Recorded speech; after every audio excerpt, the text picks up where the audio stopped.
gue nggak ngerti kenapa, apa yang terjadi, apakah ini ada kaitannya dengan Elkan menolak hadir pada saat dipanggil terakhir lawan U23 di U23 lawan Guinea, atau mungkin dia nggak dilepas, atau mungkin karena dia sudah ngebuk liburan, bisa juga, terus mendadak nggak bisa dibatalin, akhirnya dia liburan, bisa juga itu terjadi. Nah mungkin Sintayong agak tersinggung, jadi sementara nggak dilibatkan, tapi semoga kedepannya pemain kayak gitu diberi sanksi itu biasa, itu sangat biasa. Pelatih di seluruh dunia pasti ada yang sering banyak menghadapi kasus-kasus kayak begini, diberi sanksi 1-2 pertandingan, nextnya dipanggil lagi. Karena kalau Elkan Bagot yang bagus, itu kita butuh di belakang. Pertama-tama saya ingin membahas tentang 22 pemain yang dipanggil oleh Sintayong, karena yang menarik dari list atau nama 22 pemain ini tidak ada namanya Elkan Bagot. Nah, bagi saya ini merupakan sebuah kejutan, karena kita tahu sebelumnya Elkan Bagot jika fit dan jika available ya pasti akan dipanggil oleh Sintayong. Nah, kita juga belum tahu ya alasan sebenarnya kenapa Elkan Bagot kali ini tidak dipanggil, apakah karena dia tidak fit atau memang ada alasan lainnya. Nah, mungkin juga nanti akan ada penjelasan dari Sintayong. Elkan Bagot setelah tidak merespon lah mungkin lebih tepatnya panggilan untuk memperkuat timnas Indonesia di Clairefontaine menghadapi Guinea kemarin, saat ini ternyata tidak masuk atau tidak dipanggil dalam skuad timnas untuk menghadapi lanjutan kualifikasi Piala Dunia 2026 lawan Irak dan juga Filipina. Elkan Bagot nggak ada. Setelah sekian lama selalu langganan, sekali ini Elkan Bagot nggak masuk. Jadi dari 22 skuad yang ditetapkan, 10 diantaranya adalah pemain naturalisasi minus Elkan Bagot gitu loh. Kenapa dengan Elkan Bagot? Ada apa dengan Elkan Bagot? Belum terbuka juga dengan clear, transparan. Ada apa gitu loh. Yang pasti sepertinya Sintayong boleh jadi ngambek, boleh jadi agak kesal, sehingga kali ini dia tidak menyertakan Elkan Bagot lawan Irak, lawan Filipina. Sekarang kita mau bicara apa lagi setelah isu Elkan Bagot yang belum jelas, yang katanya ngambek, yang kemarin tidak merespon, yang juga sekarang dibalas oleh ngambeknya Sintayong nggak panggil Elkan Bagot gitu loh. Jadi baca tuh kebiasaan-kebiasaannya. Sebelumnya juga pernah Egy Maulana Fikri juga kan waktu dipanggil cedera balik ke klub akhirnya main lagi, akhirnya nggak dipanggil. Sempet tuh kayak begitu sama Sintayong. Jadi mungkin harus datang sungkem sama Sintayong, Elkan Bagot. Siapa tahu kalau sudah sungkem dipanggil lagi. Ketika saya tahu tinggal 9 pemain, saya bilang stop liganya. Baru saya pakai power saya ya untuk memastikan, dan akhirnya terkumpul pemainnya. Nah, pemain yang di luar negeri, sayangnya kan saya nggak punya otoritatif memberhentikan liga mereka atau memaksa klub. Jadi akhirnya ya kembali kita harus berjuang.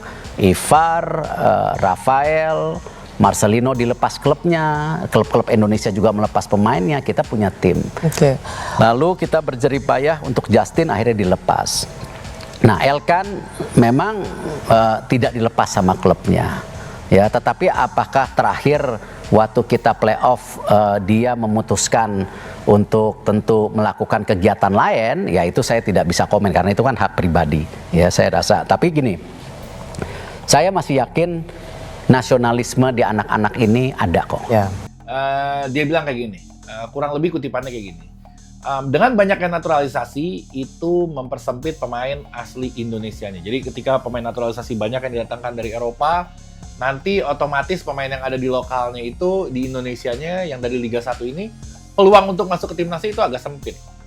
Memang benar kayak gitu. Ternyata faktanya seperti itu. Tapi kan timnas ini yang masuk itu yang terbaik. Ketika dia nggak masuk, berarti dia nggak lebih baik daripada yang ada di dalam. Nah, kalau mau masuk timnas, ya jago dulu. Kalau lu jago, lu pasti masuk timnas. Kenapa di Eropa itu masuk untuk tembus ke tim nasional itu sulit? Karena persaingannya ketat. Jadi nggak sembarangan orang asal bisa ngoper, asal bisa nendang itu masuk timnas. Nggak ada di Eropa kayak gitu. Lu blunder sekali, selesai diganti. Karena Di posisi lo itu ada sekitar 10 stok pemain yang kualitasnya mirip-mirip. Di kita waktu itu ya, beberapa tahun yang lalu sebelum ada gelombang naturalisasi ini, gelombang pemain keturunan diaspora kita, lu main jelek kayak apapun, ya lu tetap main di situ. Lu tahu siapa orangnya, siapa pemainnya, karena dia selalu langganan di timnas. Mau blunder kayak mau salah ngoper mau apa, ya lu lagi yang main gitu. Bahkan kalau dibilang mempersempit persaingan di lokalnya, bahkan sebelum ada naturalisasi juga memang sempit juga. Dari sekian ratus banyak pemain bola yang ada di timnas ya memang itu aja, dari dulu juga kayak gitu. Nah sekarang dengan adanya pemain keturunan, bagi gue mempersempit justru bagus. Supaya apa? Supaya pemain-pemain lokalnya itu terpacu untuk menjadi lebih baik lagi. Dan terbukti, Witan Sulaiman kualitasnya menambah berkali-kali lipat. Rizky Ridho kualitasnya bertambah berkali-kali lipat sebelum ada pemain keturunan. Di satu sisi mereka belajar dengan pemain keturunannya, di satu sisi juga mereka punya tekad untuk mengalahkan. Lu nggak perlu jauh-jauh ke Belanda. Di sini, di negara Indonesia pun ada pemain yang hebat. Siapa? Gue. Paling nggak di dalam hatinya ada kayak gitu. Dan dia membuktikan itu dan dia kepake buktinya sekarang.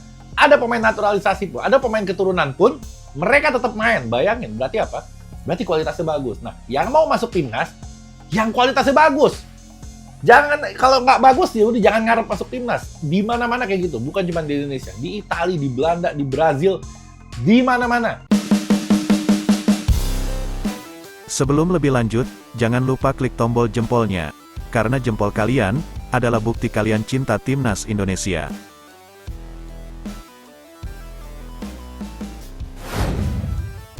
Elkan Bagot akhirnya muncul setelah beberapa hari terakhir menjadi perbincangan karena tak dipanggil Sintayong ke timnas Indonesia.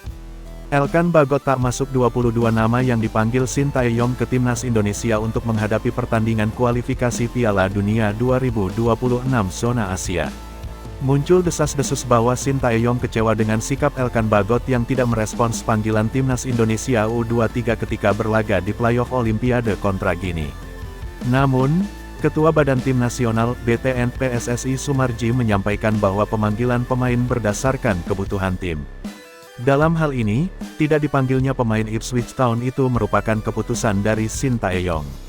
Sesuai kebutuhan tim pada masing-masing posisi, ujar Sumarji saat dihubungi Tefonenews.com, Jumat tanggal 17 Mei tahun 2024.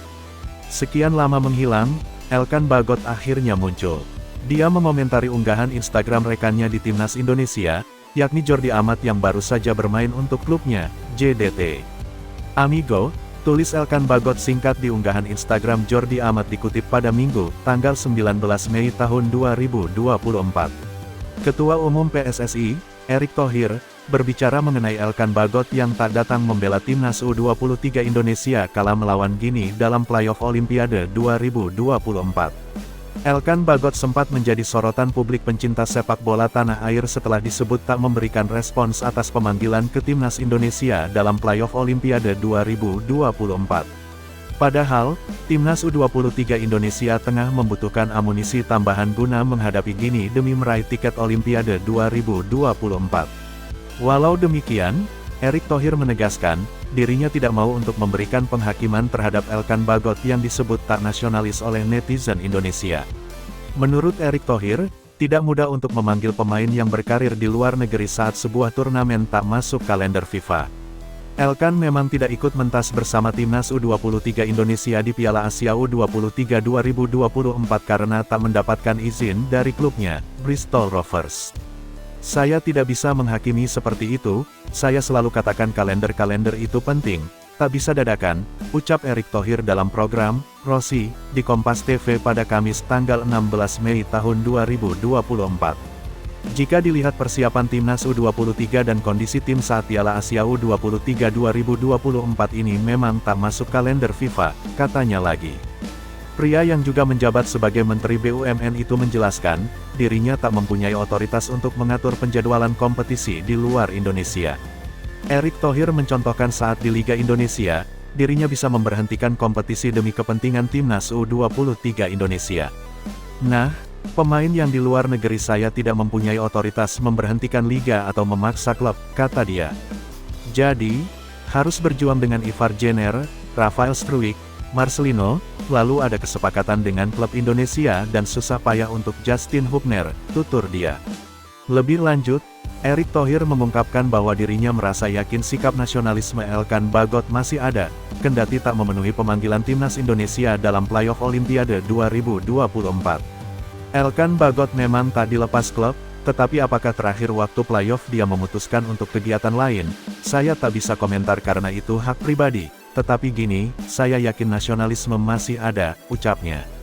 Adapun saat ini, Elkan Bagot tidak dipanggil Sintayong ke timnas Indonesia untuk kualifikasi Piala Dunia 2026 zona Asia. Timnas Indonesia bakal melakoni duel menghadapi Irak dan Filipina dalam kualifikasi Piala Dunia 2026. Selanjutnya, gagal gabung Como, bintang timnas Indonesia Tom Haye bakal direkrut Erick Thohir untuk bela Oxford United. Pemain bintang timnas Indonesia, Tom Haye, berpotensi direkrut Erick Thohir untuk memperkuat Oxford United setelah gagal gabung Como. Masa depan Tom Haye tengah menjadi pembahasan lantaran kontrak gelandang timnas Indonesia itu segera habis bersama klubnya, SC Heerenveen. Masa bakti pemain berusia 29 tahun itu bersama klub asal Belanda tersebut akan habis pada tanggal 30 Juni tahun 2024 mendatang. Heerenveen telah mengonfirmasi untuk tidak memperpanjang kontrak Haye, dengan mengucapkan perpisahan kepadanya sesudah laga kontra Vitesse Arnhem pada pekan lalu. Haye telah melakoni laga terakhirnya bersama Heerenveen dalam pertandingan kontra Sparta Rotterdam pada Minggu, tanggal 19 Mei tahun 2024 lalu. Dia menciptakan sebuah assist untuk sebuah gol yang diciptakan oleh Paweł Bochniewicz meski Heerenveen tetap takluk dengan skor 1-2. Sebelumnya, Haye ramai dikaitkan dengan Como, klub asal Italia yang dimiliki oleh pengusaha Indonesia, Hartono bersaudara, melalui grup Jarum. Namun demikian, Mirwan Suwarso selaku perwakilan dari Como telah mengonfirmasi bahwa pihaknya belum akan membawa pemain timnas Indonesia. Sebab, Ilariani berupaya untuk menyelamatkan diri dari degradasi sekembalinya ke Serie A pada musim depan. Mereka hanya memiliki 3 slot untuk pemain non-Uni Eropa dan akan memanfaatkannya untuk sejumlah pemain yang lebih berkualitas, seperti Argentina atau Brasil, ketimbang pemain Indonesia. Sebab, Ilariani berupaya untuk menyelamatkan diri dari degradasi sekembalinya ke Serie A pada musim depan. Mereka hanya memiliki 3 slot untuk pemain non-Uni Eropa dan akan memanfaatkannya untuk sejumlah pemain yang lebih berkualitas, seperti Argentina atau Brasil, ketimbang pemain Indonesia. Untuk itu, Como belum akan memakai jasa Haye atau pemain timnas Indonesia lainnya karena akan memakan slot berharga untuk pemain non-Uni Eropa tersebut. Namun demikian, Haye berpeluang untuk membela klub kepunyaan orang Indonesia lainnya yang baru promosi ke kasta kedua Liga Inggris, Oxford United. Oxford berhasil menggenggam tiket promosi ke divisi Championship berkat kemenangan 2-0 atas Bolton Wanderers di playoff Football League One, Sabtu, tanggal 18 Mei tahun 2024 lalu. 2 gol dari Josh Murphy pada menit ke-31 dan 42 membantu tim kepunyaan Erick Thohir dan Anindya Bakri tersebut untuk meraih tiket promosi. Ya, Erick Thohir, sang ketua umum PSSI, merupakan salah satu pemilik Oxford United bersama pengusaha Indonesia lainnya, Anindya Bakri. Dalam suatu kesempatan pada April lalu, Erick Thohir pernah mengutarakan kemungkinan untuk membawa pemain Indonesia ke timnya. Dia berharap jikalau ada pemain Indonesia ke tim Eropa yang dimiliki oleh orang Indonesia nantinya, mereka bisa menjadi pemain inti. Saya masih ada di Oxford United, keluarga Bakri masih ada di Brisbane Roar. Siapa tahu ini bisa menjadi channeling bagi para pemain kita untuk mulai berkarir, tapi sebagai pemain inti, bukan cadangan, kata Erick dalam acara HUT PSSI pada April tahun 2024 lalu. Erick juga mengaku telah berbicara dengan grup Jarum selaku pemilik Como. Namun, seperti yang telah disampaikan oleh Mirwan Suwarso, saat ini belum memungkinkan untuk pemain Indonesia direkrut. Satu klub lain yang dimiliki pengusaha Indonesia adalah FC Dender, yang dimiliki oleh Sihar Sitorus. Mereka baru saja promosi ke kasta tertinggi Liga Belgia. Ini kita akan omongi, saya sudah telepon Pak Mirwan, grup Jarum, Pak Victor, Pak Sihar, untuk nanti duduk bersama PSSI agar bisa bersinergi. Ini yang kita akan omongkan, tandasnya. Selain Tom Haye, pemain timnas Indonesia lain yang berpotensi untuk direkrut Oxford United adalah Elkan Bagot. Sebab, Bagot diprediksi tidak akan mendapatkan tempat di skuad Ipswich Town, yang akan tampil di Premier League, kasta tertinggi sepak bola Inggris pada musim depan. Selain itu, Marcelino Ferdinand juga sedang mencari klub baru setelah kontraknya bersama KMS Kadeinzen habis pada musim panas ini. Layaknya Haye, Marcelino juga tidak mendapatkan perpanjangan kontrak dari klubnya.